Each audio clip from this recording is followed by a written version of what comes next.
코로나 상황이 되면서 대부분의 경제 상황이 안 좋아진 것 같습니다. 그런데 몇몇 산업은 크게 성장했다는 뉴스를 보게 됩니다. 그런 산업들 가운데 하나가 홈트 시장입니다. 홈트가 뭐죠?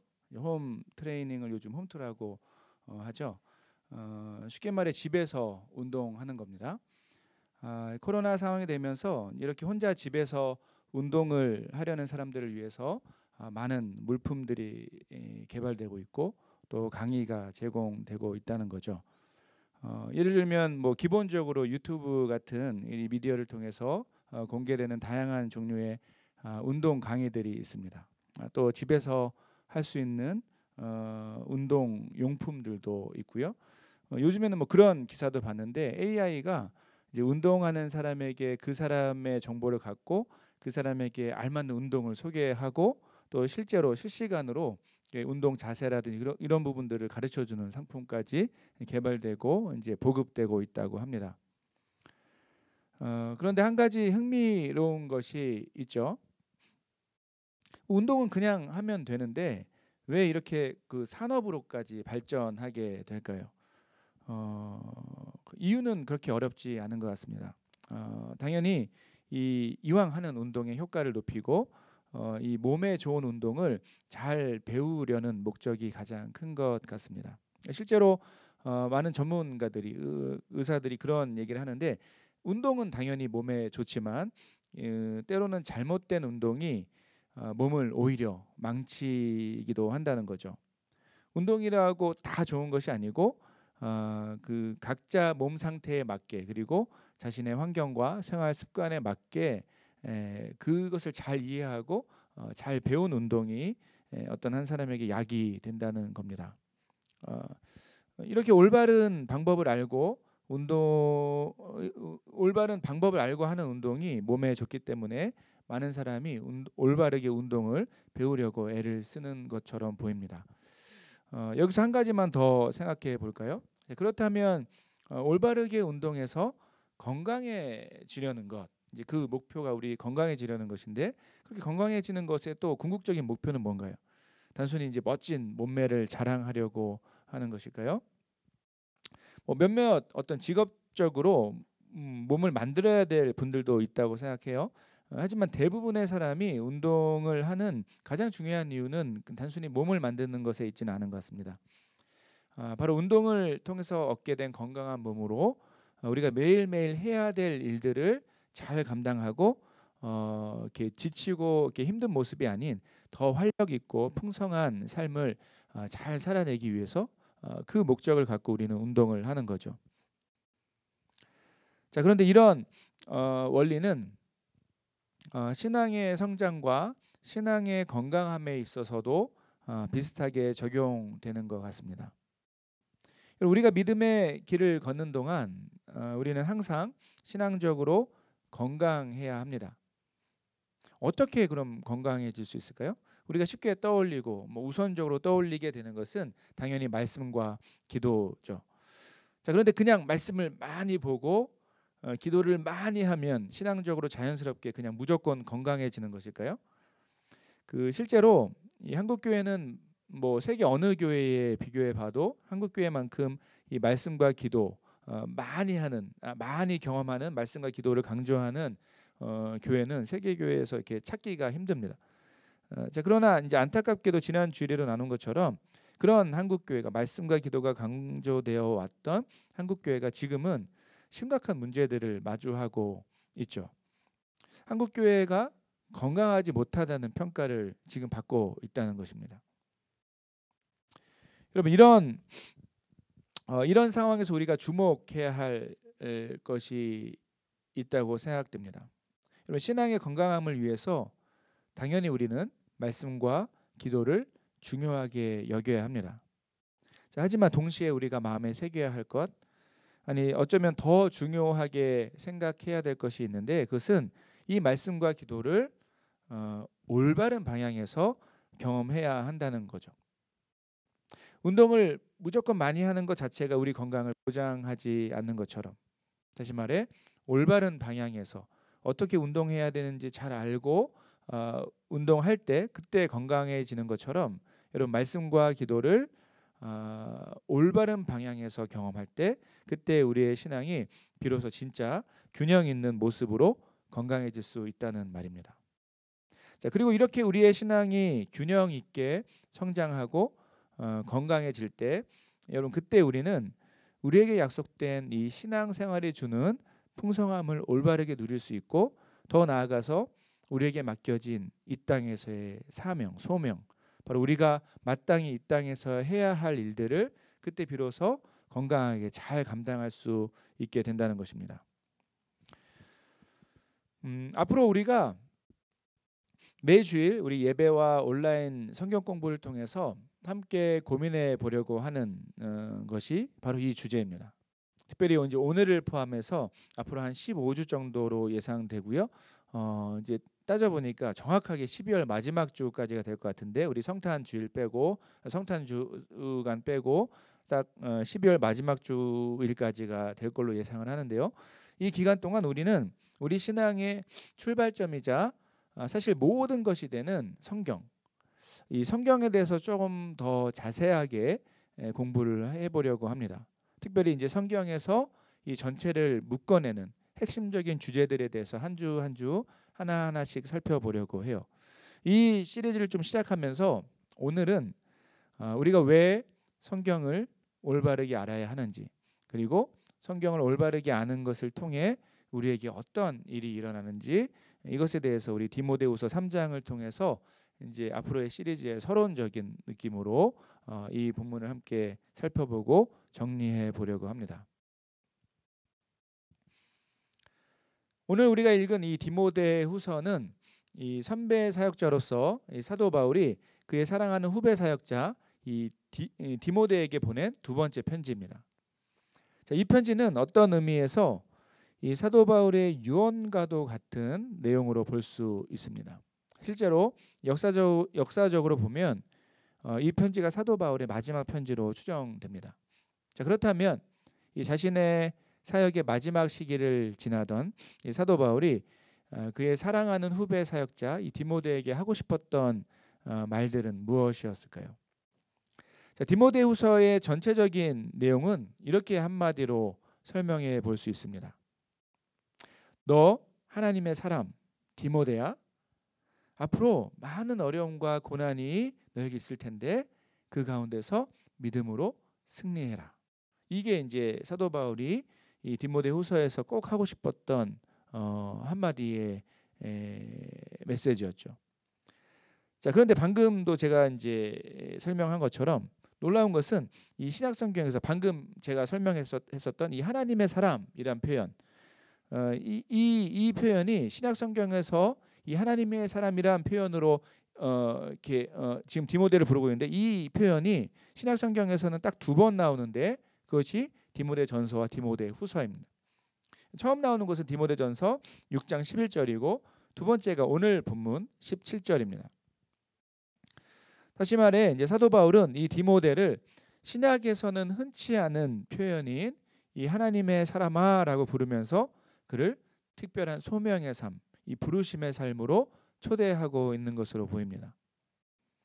자, 그렇다면 이 하나님의 사람이라는 표현은 어떤 의미가 있을까요? 이 구약의 맥락을 이어서 좀 이해해 보면 이 표현은 결국 하나님이 부르셔서 택하시고 부르셔서 그분의 영광스러운 일을 맡기신 그 어떤 한 사람을 가리킨다고 볼 수 있습니다. 대표적으로 구약에서는 이 선지자들에게 대부분 이 표현이 사용되었죠. 자, 따라서 사도 바울은 그의 사랑하는 후배 사역자 디모데에게 이 하나님이 특별한 소명의 삶을 맡기셨다는 것을 강조하려고 이 영광스러운 표현을 일부러 사용했던 것으로 보입니다. 자, 그리고 중요한 것은 이 영광스러운 부르심의 표현은 먼저는 이 디모데에게 주어졌지만 이제는 이 말씀을 붙들고 하나님 앞에 나아가는 모든 그리스도인을 향한 이 하나님의 부르심이 되고 있다는 점입니다. 다시 말해 하나님은 오늘 이 디모데후서의 말씀을 통해 이 말씀 앞에 이 말씀 앞에 나아가는 모든 신실한 그리스도인들을 그분의 거룩한 사명의 자리로 똑같이 부르시고 세우시기를 원하신다는 것이죠. 우리를 너 하나님의 사람아 라고 부르시면서 이 믿음의 길을 걷는 우리 한 사람 한 사람을 격려하시고 또 강하게 하길 원하신다는 뜻입니다. 여러분, 지난 주일에도 강조했듯이 우리 신앙의 회복에 있어서 정말 중요한 것은, 우리의 삶이 회복되는 것에 있어서 정말 강력하고 중요한 것은 우리가 어떤 존재인지를, 우리가 누구인지를 정확하게 아는 것입니다. 여러분, 저와 여러분은 어떤 사람들입니까? 저와 여러분은 어떤 존재인가요? 우리는 오늘 말씀에 의하면 우리 디모데 전서와 후서의 내용을 비춰서 우리의 삶을 돌아보면, 여러분, 우리는 하나님의 사람이라는 정체성을 갖고 있는 사람들입니다. 즉 하나님은 그분의 특별한 뜻과 계획 가운데 우리를 선택하고 부르셔서 그분의 영광, 즉 우리의 삶의 모든 순간을 통해 하나님이 찬양받도록 우리를 사용하길 원하신다는 것입니다. 문제는 우리가 이 정체성을 잊고 그저 신앙생활을 우리의 어떤 부유한 삶의 하나의 액세서리 정도로 생각할 때, 그때 하나님 백성은 오히려 하나님의 영광을 가리고 하나님이 모욕당하게 하는 그런 통로가 될 수 있다는 사실을 반드시 기억해야 하는 것이죠. 여러분, 바라기는 이 디모데를 향해 허락하신 이 하나님의 영광스러운 부르심을 오늘 말씀을 통해서 다시 한번 듣게 되는 저와 여러분 되길 바랍니다. 너 하나님의 사람아, 너 하나님의 사람아, 이 음성을 들으면서 우리가 혹시 잊고 있었던 우리의 소명이 무엇인지, 우리 삶의 존재의 이유가 무엇인지를 함께 말씀을 통해서 확인하는 은혜가 저와 여러분 모두에게 있기를, 경험되기를 간절히 바랍니다. 자, 그렇다면 이 하나님의 사람이라는 영광스러운 부르심을 받은 저와 여러분, 우리는 과연 어떻게 우리에게 주어진 이 믿음의 길을 잘 걸어갈 수 있을까요? 하나님은 사도 바울을 통해서 이 믿음의 길을 걷는 우리가 꼭 알아야 할 두 가지 내용을 이 디모데후서 3장 전체를 통해서 우리에게 알려주고 계십니다. 두 가지 내용 중에 첫 번째는 바로 우리의 상황을 우리가 잘 이해하기를 원하시는 것 같고요. 두 번째는 그 상황 속에서 우리가 무엇을 해야 되는지, 어디에 가장 큰 초점을 둬야 되는지에 대해서 오늘 말씀을 통해서 강조하고 계신다는 거죠. 자, 먼저 디모데후서 3장은 하나님의 사람이 걸어가는 믿음의 길이 과연 어떤 상황인지를 구체적으로 설명합니다. 여러분, 하나님의 사람인 우리는 과연 어떤 길을 걸어가고 있습니까? 디모데후서 3장 1절에서 5절을 보면 이 상황이 구체적으로 설명되어 있는데요. 함께 읽어보도록 하겠습니다. 디모데후서 3장 1절에서 5절입니다. 제가 읽도록 하겠습니다. 너는 이것을 알라. 말세에 고통하는 때가 이르러 사람들이 자기를 사랑하며 돈을 사랑하며 자랑하며 교만하며 비방하며 부모를 거역하며 감사하지 아니하며 거룩하지 아니하며 무정하며 원통함을 풀지 아니하며 무함하며 절제하지 못하며 사나우며 선한 것을 좋아하지 아니하며 배신하며 조급하며 자만하며 쾌락을 사랑하기를 하나님 사랑하는 것보다 더하며 경건의 모양은 있으나 경건의 능력은 부인하니 이 같은 자들에게서 내가 돌아서라. 여기서 말세라는 것은 이 역사적으로 보면 예수님이 승천하시고 다시 오실 때까지의 시간적 공간을 가리킵니다. 즉 디모데를 비롯해서 지금 우리가 살아가는 이 시대를 여러분 뭐라고 말할 수 있죠? 이 시대를 말세라고 할 수 있습니다. 그런데 이 말세의 모습이 어떻습니까? 방금 읽은 것처럼 이 말세의 특징은 이렇게 요약됩니다. 하나님을 사랑하기보다, 하나님을 경외하기보다 이 돈과 쾌락을 사랑하고 무엇보다 자기 자신을 극단적으로 사랑하는 것으로 이 말세의 특징이 나타나고 있다는 것입니다. 실제로 우리가 사는 시대가 그렇지 않습니까? 역사를 돌아보면 인간의 삶의 모습이 항상 그랬습니다. 진리와 사랑을 쫓기보다 돈과 쾌락을 쫓는 것이 당연한 세상의 모습이고 삶의 방식이죠. 하나님을 향한, 온 세상을 창조하시고 다스리시는 그 하나님을 향한 두려움과 그분 앞에 겸손함보다 이 인간의 능력과 업적을 자랑하면서 교만한 모습으로 사는 것이 여러분 당연한 세상의 또 하나의 모습입니다. 뭔가 이제 사회가 안정적으로 돌아갈 때는 이런 느낌을 갖고 있는 것 같습니다. 인간이 모든 것을 할 수 있을 것처럼 느낍니다. 여러분, 하지만 이번 코로나 팬데믹 상황이 분명하게 보여주듯이 혹은 이제 순간순간 이 인간에게 다가오는 예상하지 못한 자연재해를 마주할 때 볼 수 있듯이 사실 인간은 별 볼 일 없는 존재입니다. 아주 극도로 연약하고 그 연약한 사람들이 만든 탁월해 보였던 그 사회 시스템이 어느 한순간 작은 어떤 공격 하나에도 여지없이 허무하게 무너져 버릴 수 있는 전혀 강하지 않은 존재인 것을 우리는 역사를 통해 또 우리의 현재의 모습을 통해 확인하게 됩니다. 자, 그런데 문제는 이런 상황에서 하나님의 사람으로서 살아가는 우리가 참 쉽지 않은 믿음의 길을 걷게 된다는 것입니다. 우리 디모데후서 3장 12절을 한번 읽어볼까요? 디모데후서 3장 12절입니다. 무릇 그리스도 예수 안에서 경건하게 살고자 하는 자는 박해를 받으리라. 그렇죠. 여러분, 말세를 살아가는 그리스도인들, 특히 경건하게 하나님을 섬기면서 살아가고자 하는 사람들에게 자연스러운 것이 오늘 본문에서는 박해라고 설명합니다. 여러분, 오해하지 말아야 될 것은 요즘 뭐 한국 교회가 세상에서 받는 어떤 부정적인 평가 이런 것을 박해라고 말하기는 좀 어렵습니다. 이 여기서 본문에서 말하는 박해의 전제는 우리 지난주에도 좀 설명한 것처럼 세상과 다르게 살기 때문에 세상의 기준과 달리 말씀을 따라서 공의와 사랑, 즉 올바른 삶을 살고 자신을 포기하는 그런 삶을 사는 것을 보면서 세상이 이해하지 못하고 어려움을 주는 것을 가리킵니다. 너 왜 그렇게 힘든 세상을 복잡하게 사니? 너만 잘났니? 네가 너무 정직하게 살려고 하니까 내가 피해를 보잖아. 여러분, 이런 반응에서 오는 고난과 핍박, 세상에서의 불이익을 가리킵니다. 그런 점에서 볼 때 한국 교회가 지금 받는 부정적인 평가는 이 잘못된 삶의 그냥 자연스러운 결과라고 보는 것이 맞다고 생각됩니다. 이제 본문에서 말하는 것은 이런 종류와 정반대의 삶을 가리키는 것입니다.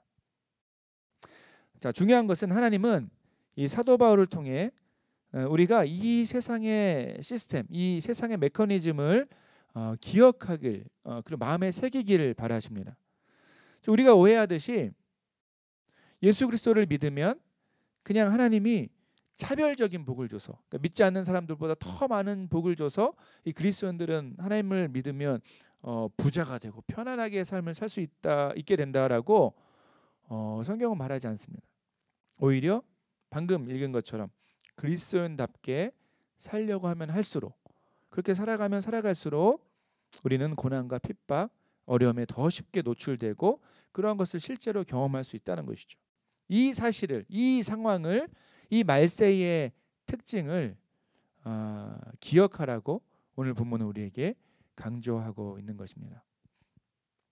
이것이 우리의 상황입니다. 우리가 살아가고 있는 삶의 컨텍스트죠. 여러분, 그렇다면 이 어려운 믿음의 길을 우리는 어떻게 잘 살아낼 수 있을까요? 이제 아까 두 가지, 디모데후서 3장이 두 가지 내용을 담아내고 있다고 하는데 그 두 번째 내용입니다.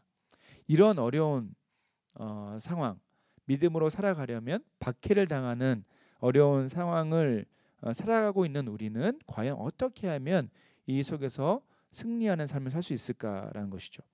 자, 오늘 본문 14절에서 17절이 그 비결을 우리에게 알려주고 있습니다. 이것을 한마디로 정리하면 이렇게 설명할 수 있는데, 이 어려운 믿음의 길을 어떻게 잘 살아낼 수 있는가? 바로 성경을 제대로 알아야 한다는 것입니다. 함께 본문 14절에서 17절을 다시 한번 읽어보겠습니다. 본문 14절에서 17절입니다.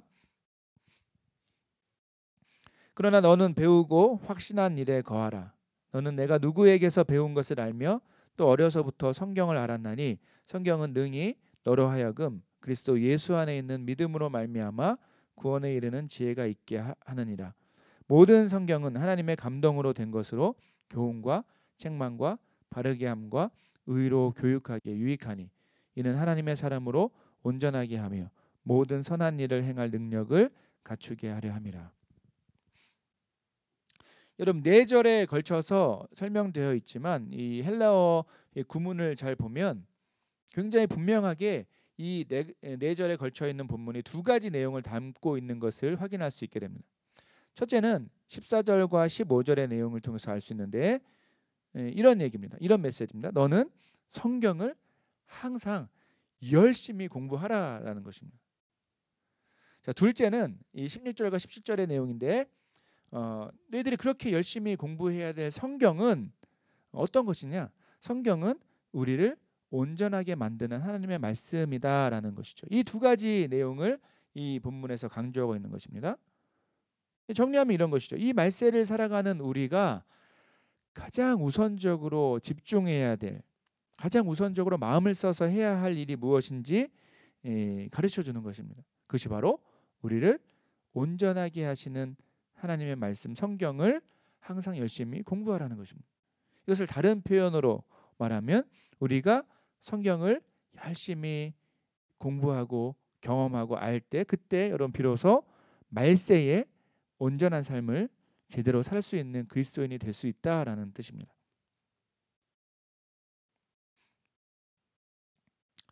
여러분 늘 강조하지만 잘 이해되지 못하는 신앙의 중요한 부분이 전 이것이라고 이렇게 느낍니다. 우리는 놀랍게도 성경을 제대로 알지 못하고 온전한 그리스도인의 삶을 살아가려고 하는 어떻게 보면 황당한 모습을 우리 교회 안에서 우리 교회 기독교 문화 안에서 자주 볼 수 있습니다. 제가 사역을 하면서 이제까지 경험한 놀라운 사실이 이거예요. 자신은 그리스도인이라고 고백하는 청년들 우리 그리고 성도들이 정말 놀랍게도 자신은 성경에 대해서 저는 성경에 대해서 잘 몰라요라고 늘 당연하게 얘기하고 어쩌면 저는 당당하게 얘기하는 것처럼 느낄 때가 많습니다. 저 성경을 잘 몰라요. 자연스럽게 얘기하고 당연한 것처럼 얘기를 해요. 자, 그런데 더 놀라운 것은 모를 수 있죠. 성경에 대해서 모를 수 있는데 그런데도 그렇게 성경을 잘 모르는데도 성경을 알려고 배우려고 무엇인가를 하는 일이 없다라는 모습을 보면서 그런 모습이 자연스러운 것으로 받아들이고 산다는 겁니다.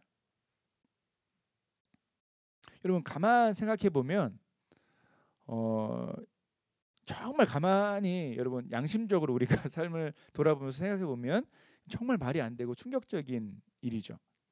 내가 성경을 잘 모르는데 그렇지만 더 알려고 하지 않는다. 그런데 그러면서도 내가 온전한 그리스도인이 되고 싶고 풍성한 그리스도인의 삶을 살고 싶다. 이 말세에 그러고 싶다. 여러분 이런 생각이 가능한 구조를 사실 우리는 이해하기 어려운 거예요. 여러분도 가만히 생각해 보면 동의하게 될 것입니다. 여러분 성경에 대해서 잘 아십니까?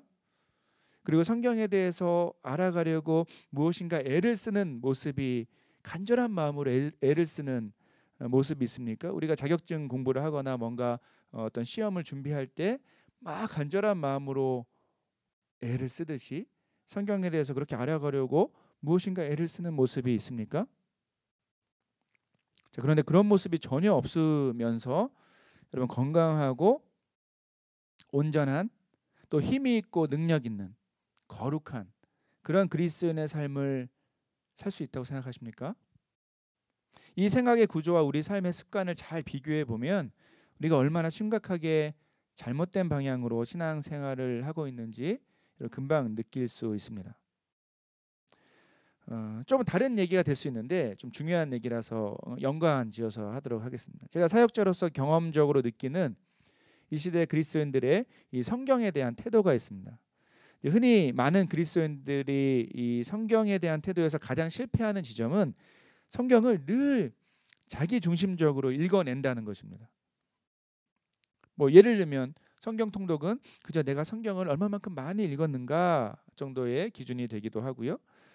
매일 하게 되는 큐티는 내 삶의 이제 하루의 영적 양식으로 느끼면서 이 모든 종류의 본문을, 그런데 중요한 것은 자신의 삶의 컨텍스트에서만 집중해서 비춰본다는 겁니다. 오해하시면 안 되는데 저는 이것이 잘못되었다라고 얘기하는 게 아니고요. 잘못된 지점은 바로 여기서만 멈추는 것에 있습니다. 지금 모든 본문을 그냥 짧게 자신의 삶의 컨텍스트에서만 매몰시켜서 거기에만 비춰서 마치 어떤 점에서 이런 표현이 적절할지 모르겠는데 자신의 하루의 삶 아니면 남은 삶의 진로를 위한 혹은 어떤 선택을 위한 점을 치듯이 어떤 그것에 대한 뭐 안내를 받듯이 성경을 읽어내는 것. 여러분, 그런데 그렇게 읽기만 거기서만 멈출 때 여러분 성경의 원래 목적이 충분히 경험될 수 없다는 것을 기억하셔야 됩니다. 진짜 우리 삶의 목표가 무엇이고 무엇이 어떤 삶이 진짜 중요한 그리스도인의 삶인지 혼란을 경험하게 됩니다. 요즘 한국에서 사회적으로 문제를 일으키는 많은 기독교인들의 실패는 바로 이런 성경 읽기의 결과물이라고도 볼 수 있습니다. 이런 거예요. 성경의 큰 틀에서 보여주는 구원과 윤리적 삶과 이 엄청난 하나님 나라의 비전을 전혀 이해하지 못하고 세상의 논리와 별로 차이가 없는 우리가 갖고 있는 어떤 그 일반적인 가치관에 따라서 또 자신의 삶의 컨텍스트에만 매몰돼서 이 성경을 읽을 때 그때 여러분 그런 어떤 성경 읽기의 결과물이 때로는 기독교 신앙이 세상의 상식보다 못한 취급을 받는 그런 어떤 현상으로 나타나게 된다는 거죠. 사실은 제가 믿기로는 기독교 신앙은 세상의 상식을 뛰어넘는 차원이 다른 어떤 삶의 모습으로 세상에 선포되어야 되는데 이 시대 우리 그리스도인들의 또 기독교의 이미지는 뭡니까? 세상의 당연한 상식보다 못해 보이는 그런 삶의 선택을, 삶의 모습을 보이고 있다는 겁니다.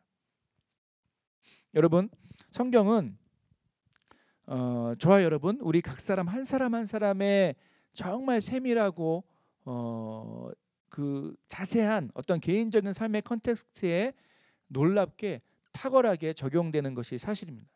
굉장히 풍요로운 어떤 삶의 비밀이 거기에 있는 것이죠. 자, 그런데 거기만 머무는 것이 아니라 사실 더 크고 놀라운 우리의 삶의 모습으로 다 담을 수 없는 더 크고 놀라운 하나님의 뜻과 계획을 담아내는 것에 가장 중요한 초점이 있습니다. 그리고 이 초점을 이해하고 이 초점 안에서 이 큰 흐름 안에서 내 삶의 컨텍스트를 비교해서 볼 때 그때 여러분 진짜 성경이 우리의 삶에 가장 강력한 회복의 통로가 될 수 있다는 것이죠. 여러분, 성경은 무엇에 대한 책입니까? 저는 이제 4가지를 강조하고 싶은데요.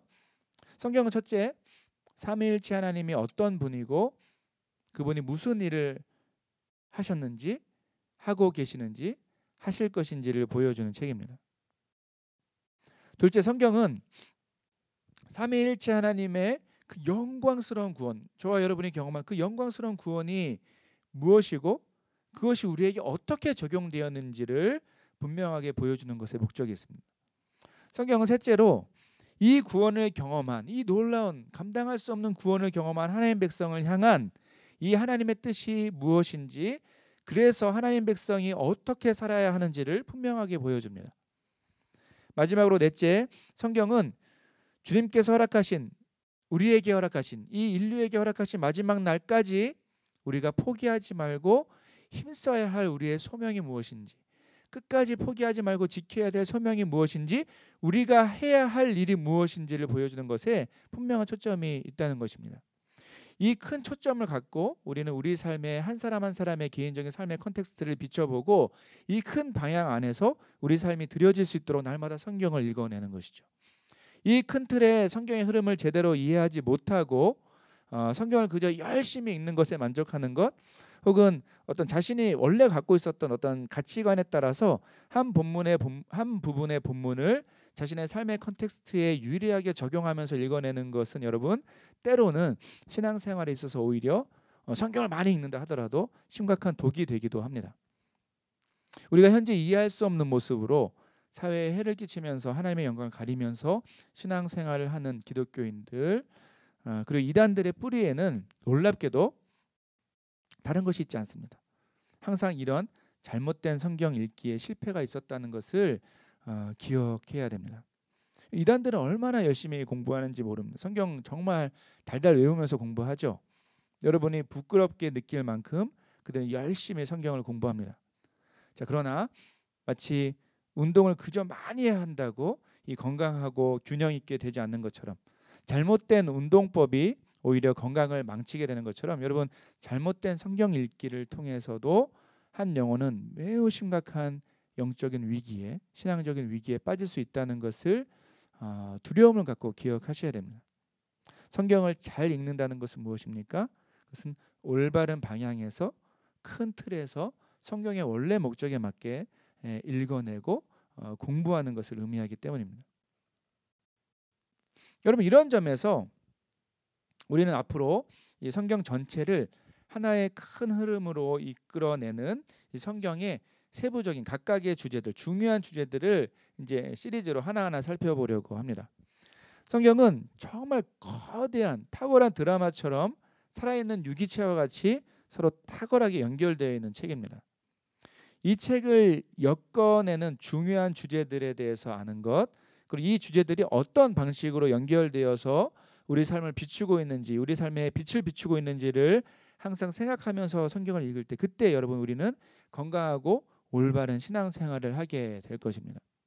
한 가지 좀 제가 미리 양해를 구하고 말씀드릴 것은, 이제 앞으로 우리가 나눌 이 설교 시리즈와 온라인 셀 성경 공부는 제가 이제 최근에 나온 책을 발견했는데, 이 한국 기독학생의 출판부 IBP에서 나온 이 두 책에서 이제 설교의 아이디어를 얻었다는 거예요. 책 제목이 이겁니다. 이게 7문장으로 읽는 구약, 그리고 7문장으로 읽는 신약입니다. 이 책은 이 성경의 수많은 그 많은 구절 가운데 그 모든 구절들을 의미 있게 연결하는 이 구약과 신약 각각 이제 7구절, 그러니까 전체적으로 14구절을 소개하는 책입니다. 근데 이제 오해하시면 안 되는데, 이 책을 제가 소개하거나 이 책을 나누겠다라는 것이 아니고, 이 책의 흐름을 갖고 이제 우리는 우리의 또 나름대로 말씀을 갖고 묵상하면서 공부하면서 이 성경 전체를 한눈에 이해하는 데 도움이 되는 이 14개 구절을, 성경 구절을 중심으로 이제 이번 기회에 성경 전체를 한눈에 한번 이해해 보려고 하는 것이죠.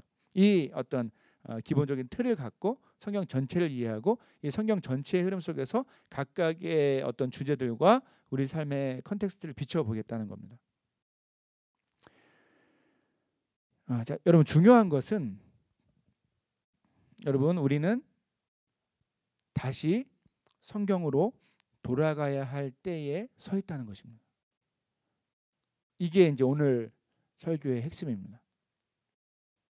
우리는 다시 성경으로 돌아가야 할 그 어느 때보다, 역사적으로 그 어느 때보다 더 집중해서 더 중요하게 이 성경으로 돌아가는 것에 대해서 마음을 써야 될 그 시기를 우리는 지금 살아가고 있다는 것입니다.